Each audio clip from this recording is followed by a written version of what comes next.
Well, hello. Hello, hello. Hey, Kathy's here. Kathy Baggett's here today. I'm a little late. I'm a minute late because I was trying to do some research. Kathy had asked me a question beforehand, and I realized I hadn't done my research to respond. So I was working on that, and then I was worried for a second that I'd lost my dog. These are things you don't even worry about when you don't work from home, right? But when you work from home and you got kids at home, doors are opening up and closing and all sorts of things. And so I was worried that we'd lost the dog. He's run away 3 times since I've been homebound for 2 months. He's been run away, which, I mean, you'd think you're home all the time. That's exactly when he should be safe. But in fact, that's not the case. So because we're home all the time and the kids are here all the time and the doors are and the weather's perfect right now. So the doors are opening and closing and he just slips out. Now he's an old man, my dog. So he doesn't run away. He walks away. He saunters. So I'll get a call from a neighbor that they have my dog, and you'll be like, was he like a mile away? No, he's like 2 doors down, like 3 doors down. He like literally saunters from one, like he skulks out and like really kind of stealthily, but then he just like, that's his trick. He doesn't run anywhere. He just kind of walks. So anyways, he's okay. He's just hanging out in my room, but I didn't know where he was. So I had to run around and like make sure he was alive. I love that dog. I've had this dog for, we've had him for 11 and a half years. It's a long time. We got him right after we got married, and he was 2 years old, and he's 13 and a half, which is like old, in dog time or whatever. So, but he's a good old man, and we love him very much. So I'd prefer he doesn't run away forever. Not a fan of that. So, yeah. Anyway, so he's fine, and the kids are here, but I got Mary Southworth Schaefer here. I got Betsy Berry here. Hopefully some of our other regulars are joining us, and maybe new folks will check us out and be a part of this. Here's the deal, right? Like, I always have been obsessed. Is that the right word? Maybe. Like, I left the church for a while. When I was from the age of 15-ish, 16 till 22, 23. It was almost exactly a 7-year period where I basically was away from church, which I try to make sure that it sounds like 7 years, because that's a good biblical number, right? Because now I'm a super church nerd. But it was almost exactly 7 years that I was away. And when I came back into the faith, into an organized religion, into being not just spiritual, but actually being religious, I was like really obsessed with the idea that I didn't want to be just told to accept whatever I was supposed to accept blindly. And I wanted to push and wrestle and ask questions. And I wanted to be allowed to be difficult. Not because here's the thing, because I am kind of a difficult person, and I don't want to feel ashamed of that. Like, not difficult, like mean, not difficult, like, although I'm capable of meanness just like anybody else, but I'm not talking about difficult in terms of like cruelty or meanness or being a jerk on purpose. Just like my personality, I'm stubborn and I have a lot of questions, and I don't always know when to stop asking, which is true about me. And, I think like, that's the angle we want. And I was accustomed to sort of a religious experience of, you were allowed to ask questions, but there are very definitive answers, and I'm going to give you that answer, and your job then is to receive it and learn it. And obedience to my answer is really equivalent to obedience to God. That's how I was raised to understand the faith. And so I have a real strong reaction to that. And my desire in terms of how we live into our faith lives is that we have this, that we be encouraged to ask questions, that we be encouraged to wonder, that we be encouraged to push and wrestle. And if there are going to be clergy in the world, if there's even going to be such a thing as priests or pastors or any people like that, then we have a responsibility. If we're going to be good at anything at all, we should be good at allowing people to wonder and wrestle and ask questions, and we should be encouraging of that. And by the way, we should have responses and some answers, because some things you say, well, what is the history of this? Having an answer to that. And we should have some sort of like, clergy people are, you know, um, company men and women. As I've said before, I'm a company man for the church. I mean, I really am. We should know what the doctrine is, and we should be able to talk about that for people. But if we can't talk about that and listen in a way that is generous and charitable to others, in seeking empathy and seeking to understand where they're coming from, then we're not doing our job. And if we can't create a climate, let me switch it from a negative to positive. What would it look like if we could create a climate where people looked to their clergy because they wanted to talk to someone, where they knew in their hearts they could ask them anything?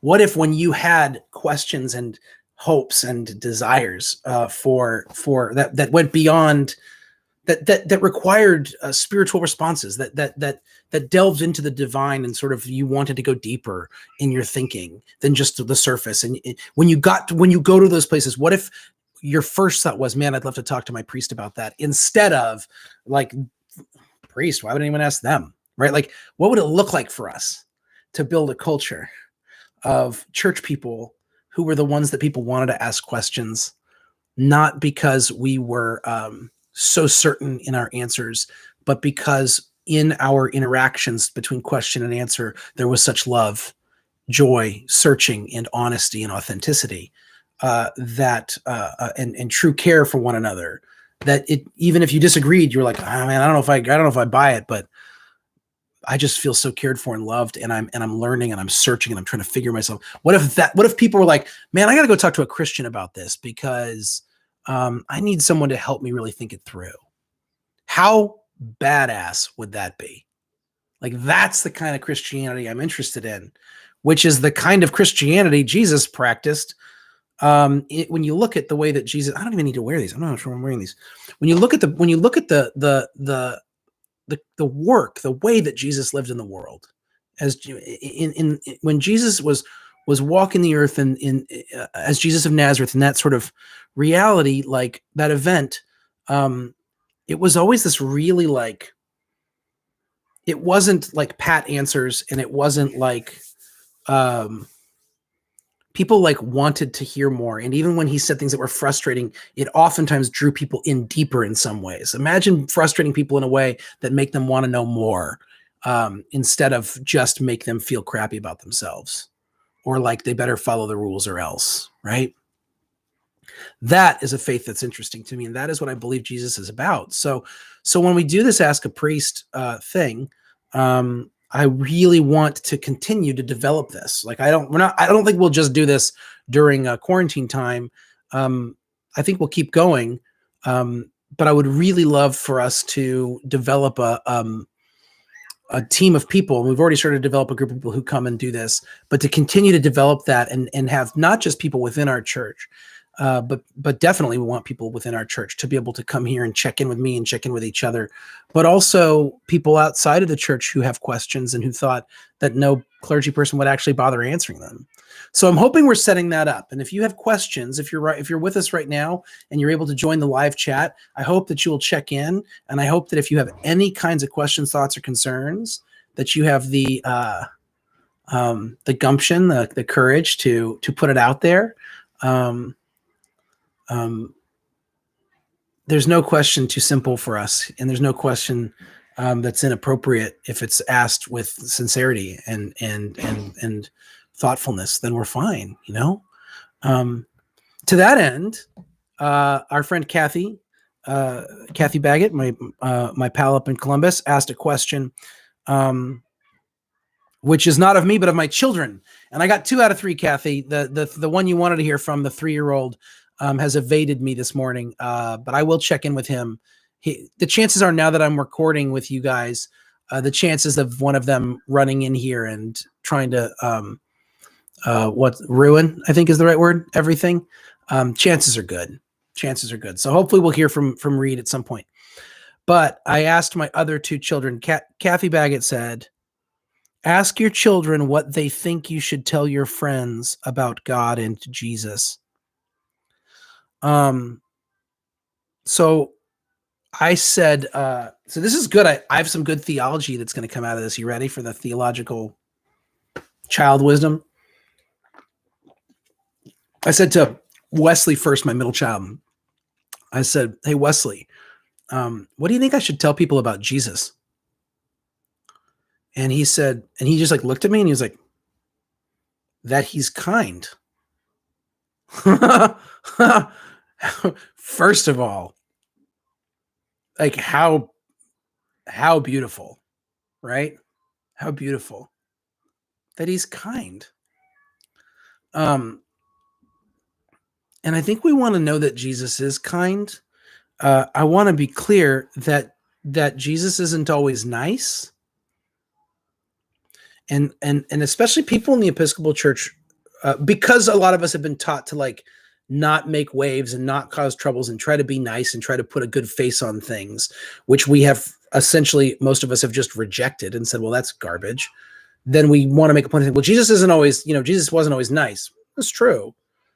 But he was always kind. And I think that differentiation between nice and kind is really important. We're not always going to be agreeable. We're not. No one is always agreeable, right? But kindness, a way of recognizing the beauty and the dignity of the person in front of you, even when they are challenging you and even when you are frustrated. Oh, look, Mary Southworth Schaefer, Stephen Sondheim already said that, so I didn't need to. Nice isn't always kind. Right, and kind isn't always nice, right? But kindness, Jesus is never cruel, y'all. Jesus is never cruel. He's never mean. He's frustrating and challenging, and he pushes sometimes.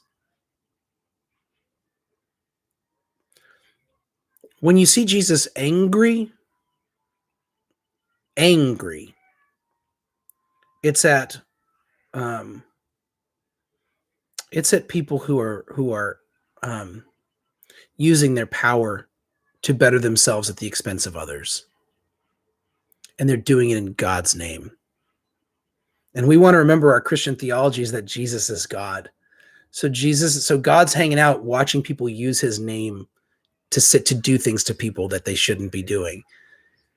You've heard people misuse your name before. You know what that's like, to have people misunderstand you and draw conclusions about you, right? You imagine how it makes you feel. Imagine being God and devoting your godness to creation and to humanity, which you're not required to do. You do out of an abundance of the love that is you if you are God. And then to be present, to join yourself to humanity in this really radical way in Jesus. And then to walk around and have people abuse you, misuse your name, and talk about you while they're doing awful things to other people, you can imagine that your response isn't always going to be nice. But Jesus is always about redemption and reconciliation. Always. And to that end, and any you would say, well, Jesus is about justice. He is a justice that brings about redemption and reconciliation. It's a justice that's based in love. And Jesus tells people, to repent. He does, because sometimes repent is the kindest thing they can hear. So there's a deep kindness to Jesus. I haven't gotten that. By the way, Wesley didn't say all that, my son. He just said Jesus is kind. Boom. I didn't even get to ask him where he got it from. He probably got it from Mary Southworth Schaefer, because she's been a phenomenal teacher to him. But like, isn't that, it was so great, kind. And Catherine Leopard's here. Hi, Catherine. Good morning. We're talking about my friend Kathy had asked the question, ask your children what I should tell my friends about Jesus, and I did. Well, if I got 2 out of 3 kids, and so I said to Paige, what now, you guys? This one, if you want to know if I am proud of the theological prowess of my daughter, in a super church nerdy way. I mean, like in a Phil Duvall way, which is to say, like, well, you'll see why. I said, Paige, come here. She's like, what? Am I in trouble? I'm like, oh, I gotta ask you a question. She like walks over and I go, what should I tell my friends about Jesus? She goes, huh? I go, what should I tell my friends about Jesus? She goes, that he created everything and that he's awesome. And I was like, yeah, that's great. She's like, cool. Okay. Can I go play? I was like, yeah, go play. Now, some of you, this is why I love my daughter, Paige. Some of you are thinking, well, did Jesus create everything? Didn't the Father create everything? Or whatever we say, people say sometimes as a substitute for Father, Son, Holy Spirit, some people will say creator, redeemer, sustainer. Did Jesus create things? Isn't Jesus the Son? Is that how it works? I thought Jesus saved us. Okay. So Paige, in her response, one, this is a girl who believes Jesus is God. So pat on the back there from the priest dad, right? Understanding the divinity of Jesus is super big for me. Two, she doesn't know this because how could she? She's 9. This is some really good Thomist theology, like Thomas Aquinas, right? Like, so there are different people who understand the Trinity differently. There are people who understand how God, like the godness of God, how the godness of God gods around, right? You don't even want to use a verb for God. Like, it's not even that God is, like God gods, right? To say that God exists is true, but the way God exists is so much more fully, so much more potent and powerful than what we call existence for ourselves, is all I can say. We don't exist to the degree that God exists. Imagine that. So God sort of gods around Godding being God, right? What does that look like? And different theologians, different Christians try to understand. I mean, all sorts, anyone who believes that there is any kind of godness tries to work on this. But Christians, we have this funky little Trinity action, and we're trying to figure out how to deal with that. And so there's different ways to get it wrong. And we all basically get it wrong on some level. But okay. I mean, that's, first of all, let me just stop here for a sec. It's okay that you're getting something wrong. Okay. Come back to the reality that you are in relationship with the God of all creation. And as I said last week, the idea that we would be able to understand that perfectly is such a weird expectation.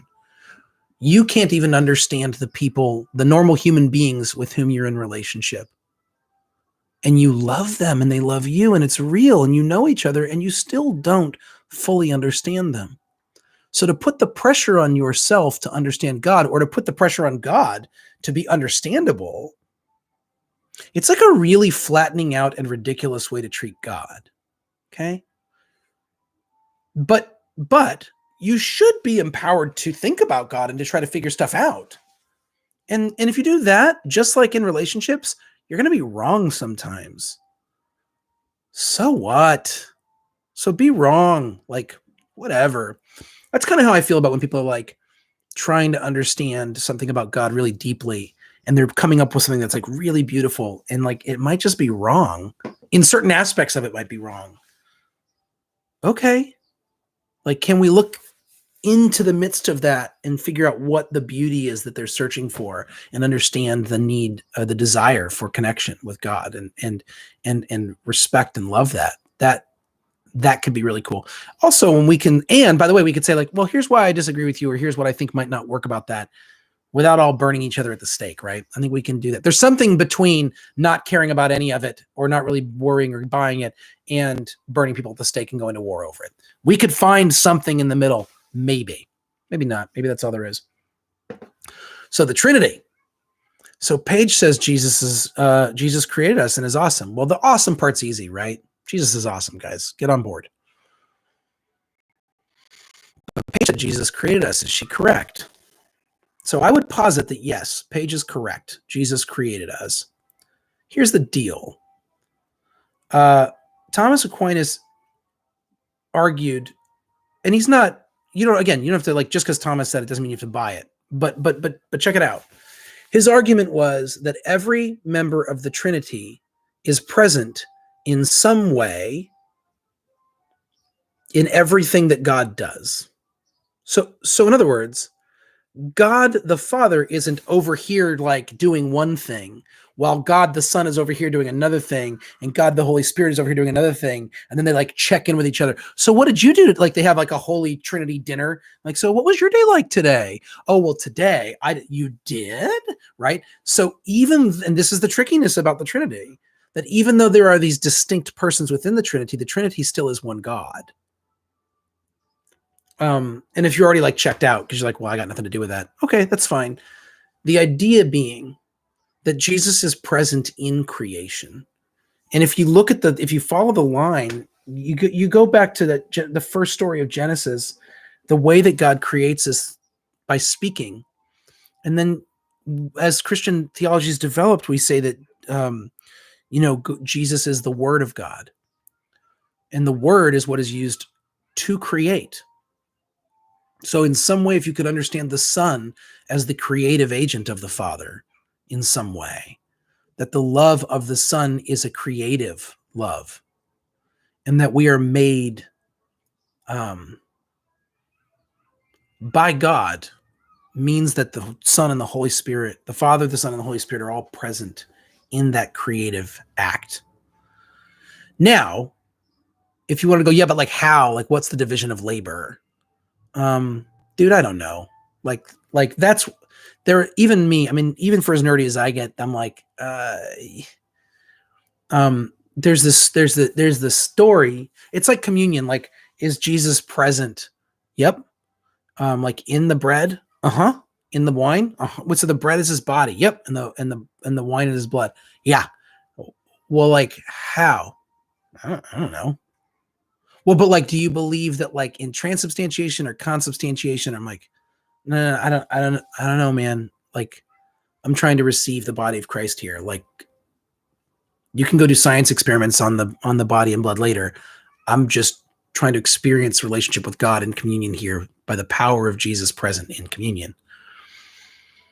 And I'm not trying to be anti-intellectual and say, well, it doesn't matter to think about these things. But I do think the story that I keep coming back to is the story of the feeding of the 5,000, which should be called like the feeding of the 12,000, right? Because it was 5,000 men, and it says in the scriptures, not counting women and children. So it was probably like 12 or 13,000 people there or more, not 5. What a load that is. So in the feeding of the 12,000, Jesus blesses this bread, 5 loaves and 2 fish. And when he blesses them, and then they start to pass them out, and then they find out afterwards there's like 12 baskets of leftovers. In one of the scriptures, I think it says 12 baskets of leftovers, right? So as they're distributing them, obviously it keeps happening. Great. So my question to people is, well, when does the miracle occur? Like, where's the miracle? When he blesses it, does it all of a sudden erupt into all this mountain of food? Doesn't say that. So somewhere in the act, the miracle, the miraculous multiplication of loaves and fishes occurs, right? Something within that act, in the presence. Well, who does it? Well, is it Jesus, or is it well, it's clearly a miracle that's attributed to Jesus. The disciples are present in it and feeding. Hopefully you can see what I'm getting at. Like, we sometimes want to parse things out so badly that we miss the beauty of the event. But I do think there's some good work that can be done. So when Paige says, as my 9-year-old, that Jesus created us, I think there's something that we can learn from that. And I think we can it's, first of all, again, my opinion, it's very good theology from my 9-year-old. Hooray. But secondly, like, we can push ourselves a little bit and try to understand that. And then thirdly, at some point we have to put it down and keep moving, because there's only so far we can go. And it's like, we could sit there and analyze, it's like, if I made a meal for you and I put it in front of you, and like I worked on a meal and it was a beautiful meal, and you were really, and then you sat there and tried to figure out everything that was in the meal, and then it got like cold and you weren't eating it because you were busy looking at it. And it's not to say there's nothing special about looking at it. Like, it is beautiful to look at this thing and try to figure it out. But like, dude, eat the meal. We're together, right? So I'm really a big fan of studying the scriptures. I'm really a big fan of trying to understand the parables, and I'm really a big fan of trying to the parables that Jesus tells of his teaching. And I'm really a big fan of trying to like delve deeper into the significance of the signs and miracles that Jesus accomplished and performed. And I don't want to allow that to get in the way of my sheer beholding of the presence of God and the action of God in the world. I don't want to be so busy talking about God that I don't notice God. And I don't want to be so busy believing in God that I fail to see God when God's right in front of me. The people who fail to recognize God's presence in Jesus Christ, when he walked around, it's not like they were unbelievers. They believed in God. And then when God showed up, they didn't recognize him. So we got a lot to learn from that. We've got a lot to learn from that. So Kathy, as always, a rich question. And when my 3-year-old comes in, I'll ask him, and I cannot guarantee that we will get a coherent answer at all. Not just like a theologically good one, like a coherent response, but we'll try. We'll see what happens. We got some more questions. Lisa Grubbs, why is the Gospel of John so ridiculously confusing? No wonder people weren't understanding. Also, what versions of the Bible do you prefer? Second question first, because it's easier. I'm kind of a meat and potatoes guy. I like the NRSV. I grew up on the NIV, New International Version, in my tradition in which I grew up. But the most commonly used is the NRSV in the Episcopal Church, and I to some degree, I'm going to sound so like this guy. I'm like the guy who has records, right? Like I have a vinyl collection and a CD collection, so I'm exactly the kind of person who's going to say I really like the RSV, but I do. So the King James Bible is super influential. I don't really care about it, but it's super influential and a lot of people love it. Great. Good. Okay. It was never part of my tradition, so I don't have the feels for it. But the King James, when you look at the King James version, the poetry of it is undeniable, right? It's written magnificently. So the Revised Standard Version was meant to be a revision of the King James into a little bit more of modern English and incorporating new scholarship and findings, advancements in our architectural or archaeological understanding and things like that, right? So it takes that step, and it is, I think, likewise a very beautifully written Bible, the RSV, and it's more understandable than the King James. But it's still got a little bit language that now is a little bit more archaic to our ears. And again, we've had some more scholarship. There's been some more work done. The NRSV is a phenomenally constructed translation with a really thoughtful committee that crosses denominations and faith traditions present in it, in the creation of it. It tries to be very consistent. It tries to be as accurate as possible to the original translation and its meaning. It makes some decisions around language for gender inclusiveness that sometimes works beautifully and is completely consistent with the original meaning, and other times kind of falls flat because they're trying to make it work sometimes when it totally works and other times when it doesn't. And the NRSV sacrifices a little bit of poetry for the sake of accuracy, for the sake of like literary accuracy. It's tough, right? So I don't consider it, so it's helpful. It is not my only buy, and it makes sense for it to be sort of the go-to one within our tradition. But it's not my favorite all the time. I'm, like every other Episcopalian of my generation, have at least passing interest in Eugene Peterson's Message translation. I've done a lot of work with it. I was at a church before seminary we our primary text, was the Message, and Peterson's translations of Paul's letters in particular are very, very well done, and they hold water. Even the it's interpretive. It's very interpretive, and it's a thought for thought translation, rather like rather than a word for word translation. And so it's trying to get the meaning across in rather than the accuracy in words. So that can be helpful, and it can be annoying sometimes, and that's fine. It can be both things. I'm sometimes helpful and sometimes annoying, so that's okay, right? Like, why not? RSV, NRSV. I mean, NIV, I don't really care for anymore, but I grew up with it, so I have a place for it in my heart, and it's good scholarship. It's well done. Okay, now I'm getting super nerdy. With the Old Testament, there's a recent translation by a Jewish. By the way, Jewish scholarship, the JPS translation for the Tanakh, for the Old Testament or Hebrew Bible, whatever you want to call it, I like quite a bit. I like that quite a bit. And then JPS, it's called. I don't remember what the P stands for, or the S. Actually, just the J is Jewish, I think. But JPS translation is a Jewish translation of it into English. I really like this translation of the Old Testament by a scholar named Robert Alter. His Old Testament translation that I've read, to the degree that I've read it, has been really fantastic. And then there's a guy a rabbi and scholar named Everett Fox, who wrote this wild translation of the first 5 books of the books of Moses that I love tremendously. Like, I use it a lot. And it's really weird because he basically tries to get the poetry and the rhythm of the Hebrew language into the English. And like really tries to give you the immediacy of the words as you would have heard them. And so he makes up words. So he's like Shakespeare. He'll just make up a word in English that's like a compound word that will help you understand what the heck's going on in the Hebrew. I love stuff like that. I love the license that he takes, but it's very faithful. And then the New Testament, there's a couple. There's an English one that's similar to the Message that came out in the second half of the 20th century, and I forget the name of the author, but it was the same idea. That's pretty good. And then there's a new one by a guy named David Bentley Hart. That's a really well done translation.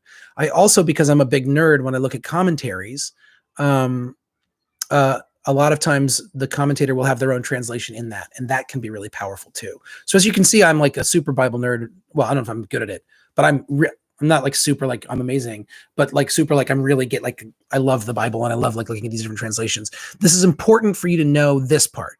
There is no one Bible translation that should be your only one, or else. The idea that there's one translation that is right and all the other ones aren't is hooey. It's garbage. It's nonsense, right? So know that. And I love the best part about this, looking at different translations, is hearing it differently and responding to it differently. So at our Bible study on Thursday mornings, we read 2 translations of the text so we can hear it differently, right? And I think that can be really helpful. But for personal devotion, I mean, my go-to, I got my BCP Bible right here. And it's so the prayer book is in the front and the Bible's in the back, and it's NRSV. I use the NRSV like for study. Like I always have it out, but it's not the only thing I use. Okay. And yeah, Acts was fun in the Message. I mean, the Message, I'm not a huge fan of a lot of his Old Testament translation, Peterson, and I'm like, not a huge fan of his Psalm. It's so crappy, by the way, to sit here in my house and be like, oh, this guy spent all this time translating the Bible, and he did all the work of translating Hebrew and translating Greek. And I'm like, I don't really care for his Psalms. Like, this is I hate myself for doing that. It's not my favorite. I feel like Peterson like gets the heart of the New Testament really powerfully. And I think he particularly understands Paul, because Paul gets a really bad rap. Paul is essentially a radical, who very clearly empowered women in his congregations in a lot of different ways, and really got people thinking radically about how to be inclusive and caring, and insisted on them recognizing the power of God in such a way that they treated each other with love and respect and made that their primary focus on their communities. And now Paul is just used as a bludgeon by certain traditions and misunderstood in a lot of ways. He doesn't always do himself favors. I mean, he's just a person saying some stuff and he gets it wrong sometimes, right? In terms of the way that he chooses to talk. And I know some of you are like, wait, you mean, well, that's a whole other conversation. Paul himself says, well, I'm saying this is my opinion. Just hear me out. And sometimes you got to deal with Paul, but Peterson understands Paul, I think, really beautifully and understands the heart and the force of what Paul is trying to achieve for the communities. It's helpful to know that Eugene Peterson was a pastor. And I am always, which means he understood well, maybe not, some pastors don't understand anything. We know that, but good pastors understand people and understand what it takes to really build a community and to foster, care for, develop, and nurture a community. And Peterson understands the pastorness of Paul. So I love that. And even when his translation sometimes makes me a little bit batty, he clearly is smart. He clearly loves Jesus, and he clearly understands something about the writers that's really powerful, right? Okay. Why is the Gospel of John so ridiculously confusing? I don't know how to answer that because I kind of don't feel like it is, which makes me kind of like a hipster. Are you confused about John? Like, sorry, man, no. John is frustrating because it's so radically different than Matthew, Mark, and Luke. Matthew, Mark, and Luke, you read them. I once did the thing where I just read the Bible in order, and like read Matthew, read Mark, read Luke, read John, and I got to John and I was like, what is going on? Like, what is this? Right? Because he's just talking about totally different things about Jesus. He's trying to he's just thrown out the playbook that we're used to from reading Matthew, Mark, and Luke. What's amazing is, and so the best way to me, oh gosh, there's so many things I want to tell you right now. First of all, John is a phenomenal gospel for Bible study with a group, because there's so, on surface reading, it's so difficult. It can be sort of hard to penetrate.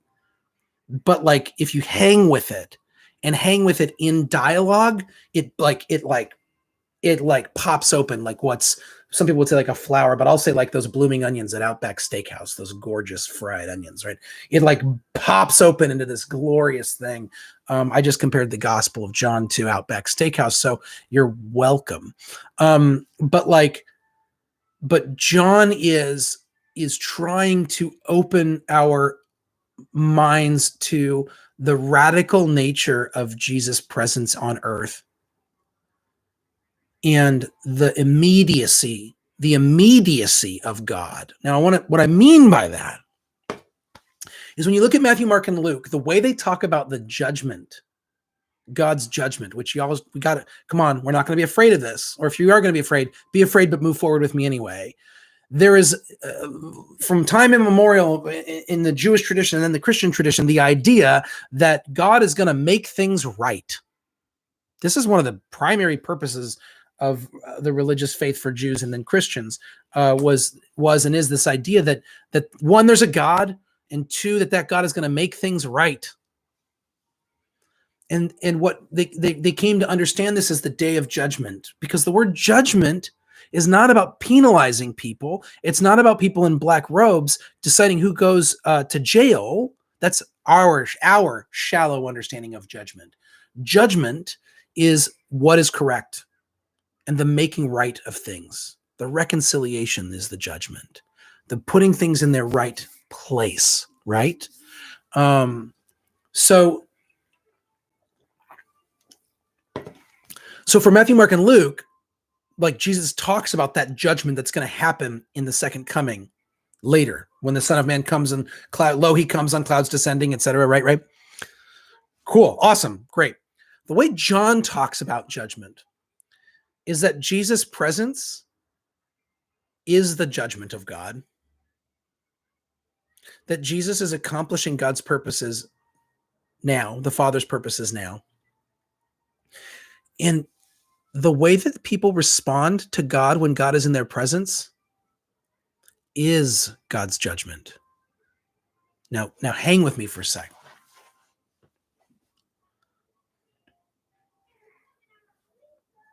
How do I want to talk about this? Oh, I'm not going to talk about it that way. That's too much. No, that's not too much. I'll say this. I can say this and you can hear it. There are people who believe that there are people who don't like our president. You may have known that. There are people who don't like our president. And there are people who believe that if only that president would go away, then certain problems in our country would go away. It's in the basement. This is problematic because it suggests that the problems that people have with our president, that those problems didn't exist before him and therefore won't exist after him. But in reality, his election points to the reality that issues that this country has, we have had. Now, if you are, hey, Reed, I have a question for you. Now, if you're a fan of our president, I don't think I'm even saying anything for you that is reprehensible. I'm saying it because fans of our president would say, this is proof that there are people like me who believe this thing. So my point is, the judgment is being made. We are learning something about the truth of our country during this unique time. We're learning something that's already true. So the judgment isn't in John. The judgment isn't God showing up and going, I'm going to deal with all this later. The judgment is, I showed up and this is how you responded. Does that make sense? It's really powerful. John also just has no interest in compromising in the way that he portrays Jesus. And so it pushes you. I promise you there's a lot there, though. I love John. It's not my favorite gospel unless it's the one. My favorite gospel is whichever one I'm reading. They all are really awesome. And I'm not, I guess you can have a favorite, but my favorite's whichever one I'm reading at the moment. I hope that's somewhat helpful. Lisa Clemens asked the question, were there any letters or gospel writings that were written by women and maybe not included since Jesus did have women disciples?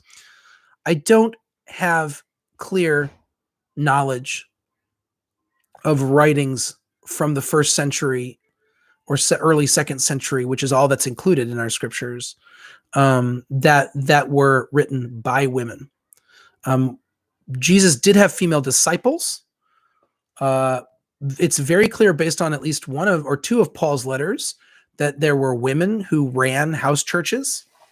And so there were women who were in positions of leadership in the early church.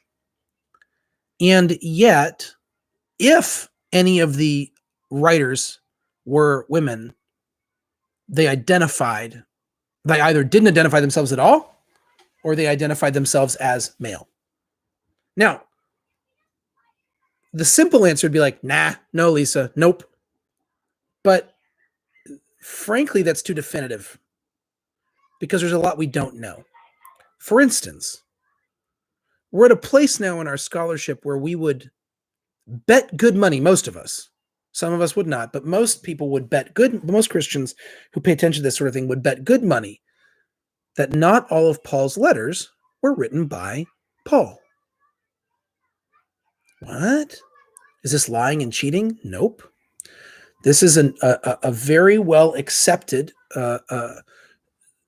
form of writing where someone in the school of a person or who was a part of the movement of that person would write in that person's name to lend the work they were giving, like, this has Paul's authority. We know this happened back in the Old Testament because we know Isaiah was written by at least 2, if not 3 or more schools of authors, and they all wrote as Isaiah, even though 1st Isaiah and 2nd Isaiah, which are all part of the same book of Isaiah, were almost definitely written at like very different times in the life of a place by different people using different language. And yet they wrote as Isaiah, and that is accepted as the prophet Isaiah. This isn't a trick. This isn't a hoax. This isn't a vast conspiracy. It's a way that they used a school of a person to write into, to say we're in this sort of, where Paul continues, Isaiah continues. And it's important to note that it's not a trick or a hoax, because they weren't trying to deceive people. The recipients of the letters and the first readers, by and large, would have understood and known this to be the case. So what I would suggest is, if there's a female writer in the New Testament, that they would have been writing either in a man's name or not any name at all. So Hebrews, it doesn't say who wrote Hebrews. So then you just have to fall back on probabilities of what are the probabilities in that culture, in that patriarchal culture, where a woman would be educated to the degree that they'd be able to write like that. But some could have, because we know some were, like there's one where it's a woman, and I don't remember which book it is, but it's one of Paul's letters where he gives it to one of his female people to, I don't know if she's a deacon or what she is, she's the one who reads the letter in front of everybody, or she's the head of the church. She reads it, and maybe, to read it. So she's reading the letter out in front of everybody, because that's how the scriptures were done. They were read aloud in the assembly. So we had female readers of those. So obviously some would have been literate enough. So I would put this out there. I have not read any scholarship that suggests that women did it. But also, if these are pseudonymous letters written in someone's name, and we don't know who the official author was, I'm not sure why we would rule that out. So I'll leave it open as a possibility. Maybe that's a really bad idea. Maybe someone who's a biblical scholar, because, a lot of biblical scholars watch my Ask a Priest session, and they might be like, no, Phil, no. But of course, if I'm totally wrong, email me, let me know, and we'll talk about it next week. So that would be my suggestion. Probably not, but maybe. Here we go. Lisa Clemens, again, coming back at me. Love that. Thank you, by the way. What do you find is the easiest book of the Bible to get into and or understand? Ooh.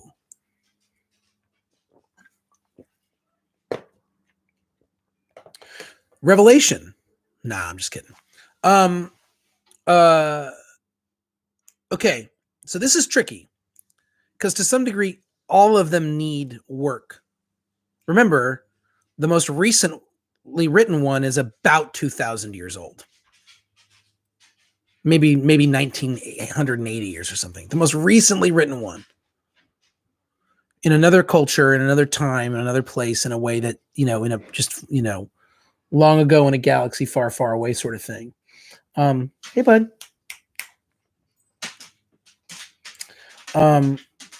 So there's always some level of work that has to be done just to get into it. My answer might surprise you, because it's kind of long, but so you have to be really into writing, the way it's written. But Job is actually tremendously easy to understand, because it's a very self-contained narrative. It presents a very clear problem. My dog is hacking over here, the old man. It presents a very clear problem. It works out the problem within the narrative. And then there is a climax in which in which God shows up and sort of sorts everybody out. And then there's a denouement. So from a strictly narrative standpoint, and from a standpoint of just one book that by itself can give you some really good work to do in wrestling with God, it's a little on the long side, but Job is a phenomenal possibility. I want to suggest the Psalms. They do require some context work, and I always want to remind people that they were written for a community and used by a community, that's what they're for. But the Psalms are both intensely corporate and intensely personal. And we're in a time right now, and I'm going to write a little bit about this in my blog for this week, about this sort of this dynamic of being both a shared experience and yet a very intensely personal experience. And the Psalms tap into that. and they're easy. You can pick them up and put them down. You can read 1, you can read 15, put it down. It's great. So I love the Psalms for that purpose. Jonah does. I think Jonah requires some work, but it's also on its face just a blast to read, and it's super short. It's like a page long, and it's like a great narrative. And it requires some work to get deeper, but Jonah's great that way. I would say, hey bud, where are you gonna go? I'm worried. I'm genuinely worried that the kid's left the door open and he ran away. If you see me bolt, I'm chasing my dog, and I'll probably be back because, as I said, he walks away. He doesn't run away. Is there an ideal place to start with the Bible, like Star Wars? Oh my gosh! First of all, that you asked that question that way makes me love you even more, if that was possible, than I already do. Star Wars, of course, we start with Episode 4, obviously. The Bible. Now, it's funny you bring up Star Wars, because I've often compared my relationship with the Bible to my relationship with Star Wars, because I don't remember a time when I hadn't seen it. And so for me, the easiest place to start is where I started, right? The first Star Wars is where I started. So in some ways I might say Genesis, because you can watch the development of their understanding of who God is and who they are in God's life. It takes work, Genesis, but some of it doesn't. I mean, well, it all takes work, but Genesis, like some of the stories, I mean, the first few chapters, right? I mean, like you can just, it's just beautifully written and like compelling narratives. It'll push you and it'll make you want to go deeper. So Genesis is great because it establishes sort of the godness of God and the usness of us. Like why is God like God and why are we like us? Genesis is a great place to start. The first 20 chapters of Exodus are killer. All of Exodus is great. It's the Bible, you know, but the first 20 chapters are a phenomenal narrative. But also starting with a gospel, it's tricky. I would really encourage anyone who wants to really read the Bible to find a way to do it in a group. With a little bit of leadership, not to say that you need to be told everything, that's not my point, but to have someone, you know, you can check in with about questions and thoughts and ideas that because it's meant for wrestling with. It's meant to push you. And we always want to remember that as much as it's relevant to us today, it did have an originally intended audience, and we don't want to, and the better we understand that, the better we can understand ourselves, right? So those are some places I might start. I wouldn't start yet with the prophets. And I would read them, but I don't know if that's a place to start, because they're so referential to the Exodus and into the commands of God and to the formation of Israel. New Testament, I mean, start with the Gospel of Mark. It's the shortest gospel. It's the fastest, like, moving. You get the immediacy of Jesus. I said that about John. I meant it in a different way. Like you get like you can kind of like smell Jesus in Mark. You can kind of like, I don't mean that I mean, it sounds gross, but I don't mean like he smells bad, but I mean like you can like the earthy reality, but that somehow is combined with this sort of like otherworldly or divinely present, like it's all like there in this gritty sort of fast moving quick gospel. Mark is rad. Oh, that might be where I'd start. But there's no wrong place to start so long as you can keep with it, right? I mean, if you have to watch the prequels for Star Wars, I mean, I guess, but who cares if it doesn't dissuade you from paying attention to episodes 4, 5, 6, 7, 8, 9, right? All right. Do you do the daily office in waves? I go in waves, Lisa. When I do it, this is going to sound so like, I'm a better person when I do it, which is to say, like, not because like, it's like, not like I feel better. Like I actually like when I read scriptures every day and do the daily office and do those prayers, it structures the rest of my day differently, especially specifically morning prayer. If there's one thing and what's stopping me? I mean, just the way that I choose to live, I guess. But when I'm doing the daily office, I like where my heart is more, you know? We got 4 minutes left. Boy, did I talk. And I'm wondering if there are any other questions or anything I said that I'm looking to see if anyone asked me any other questions. And they did not on my Facebook link. You can always ask me questions if you want on Facebook beforehand, or send me a message. I also, here's my little, this just sounds ridiculously self-promoting, but I would love to get more people in on this because the richness of your questions is fantastic. And I think we're developing a little community here. Like when Lisa and Lisa finally meet each other in person, they're going to be like, you're Lisa, and then y'all are going to hug, if hugging is permissible at that point. And it's going to be great. And y'all don't know each other. Isn't that cool? Like, I love that. So however you want to send me messages, you could send them on Facebook Messenger, or you could send it like when I post something about Ask a Priest, you could click on that and just put it in the comments. I'm happy, whatever. But if we want to just invite people, and started to continue to develop this community and this kind of, it's a ministry, right? Our goal is for it to be that. And we want people to know that we want people to know that they're not alone, that they're loved. We want people to know that we want to encourage people to ask questions, to be authentic and honest about where they are in their lives, right? And if this is a format where we can do that, isn't that what we want as a people? I'm saying we as in like we, the community, not like the royal we, Phil. I'm not that. I'm pretty bad, but I'm not that bad, right? So I invite you to put this on your calendar for next week at 11 a.m. And I invite you to encourage others to watch one of the previous episodes and then maybe to jump in on one of these at some point if you're able. It's a joy to have you. I'm glad I'm doing it too, Lisa. Thank you. It's something I've been wanting to do for quite a while, actually. It was one of those things where when this happened, I wasn't like, I wonder what we should do. I was like, now's the time to do this.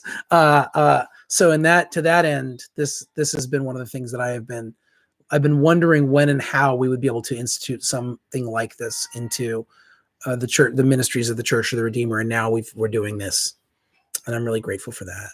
And I'm really grateful for all of you. My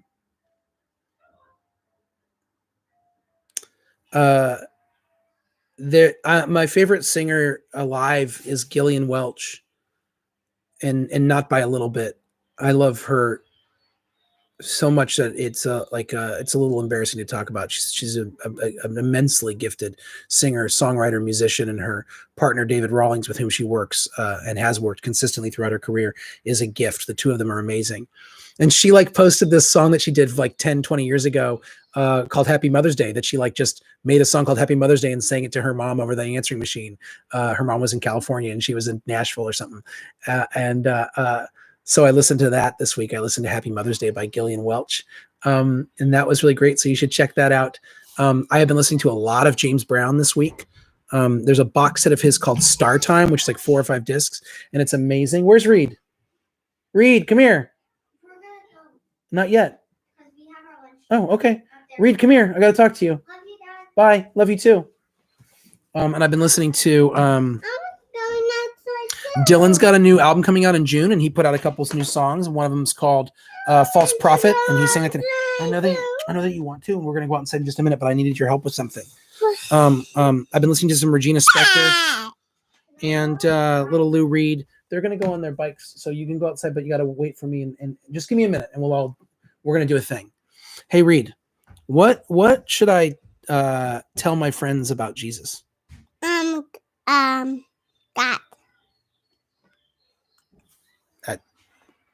Yes, that's exactly right. Well done, you. Good work. All right, go play with Wesley, and I'll be in just a minute, okay? How do you beat that? That's what you tell people about Jesus. God. Call it a day. All right, team. Much love to you all. Lisa and Mary and Betsy and Catherine and Kathy and anyone else that joined us during this. And if you're watching the video later on, thank you for watching. Our church and our community is one of the things that gives me great joy and brings so much to my life. And that means you all. So thank you so much. And we will keep at it. So I need you to wait for me for just a minute. Okay. Okay. Put your shoes on. And they're one of the other things.